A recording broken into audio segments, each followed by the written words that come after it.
Thierry Benoît pour le groupe UDI. Merci Madame la Présidente, merci Monsieur le Président directeur général d'Orange. Je suis très heureux alors de vous entendre.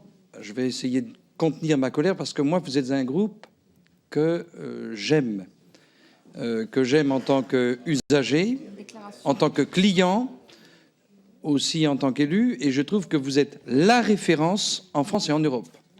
Mais moi, j'observe que depuis une petite dizaine d'années, les programmes, les plans se succèdent.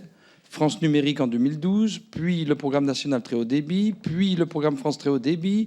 En Bretagne, on a le programme Bretagne très haut débit. Enfin bon, on nous propose le très haut débit pour 2030. D'ici là, je ne sais pas où est-ce que nous serons. Moi, je suis très préoccupé parce que, je vous le dis, Monsieur le Président, le réseau fixe en France se dégrade. C'est une catastrophe et la situation est dramatique. Quand on le dit dans nos territoires, j'ai participé à une réunion pas plus tard que vendredi dernier dans ma sous-préfecture, où monsieur le sous-préfet, qui est adorable, est un petit peu gêné de mon propos, de ma colère, mais c'est dramatique. Donc je vous le dis, premier point. Deuxième point, l'arrivée des nouvelles technologies, 3G puis 4G et de l'Internet, devait corriger les disparités entre les territoires. Et aujourd'hui, la fracture s'aggrave, mais de manière énorme entre les territoires.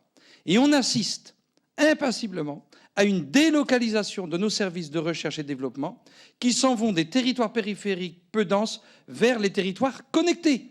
Je peux vous donner la liste des entreprises dans le territoire où je vis, où nous gardons les sites et les outils de production, mais où la recherche et développement se concentre vers Rennes, puisque moi je suis dans le département de l'Ille-et-Vilaine.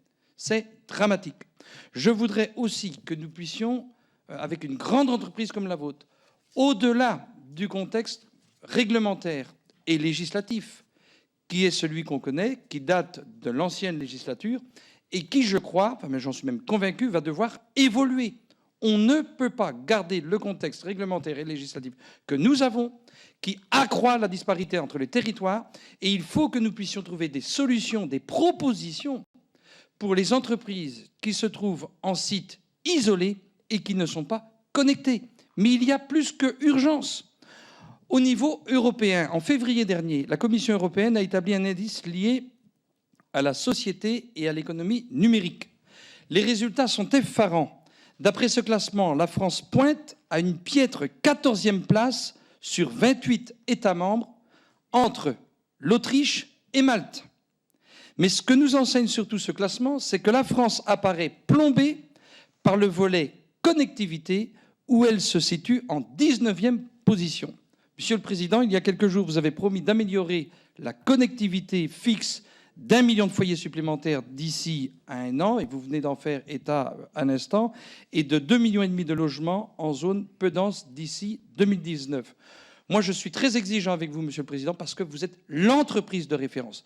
Mais on ne peut pas laisser la situation de notre pays et les habitants et les entreprises des territoires peu denses dans lesquels nous vivons dans la situation où ils se trouvent aujourd'hui, parce que la situation s'aggrave, je vous en conjure, Monsieur le Président. Merci.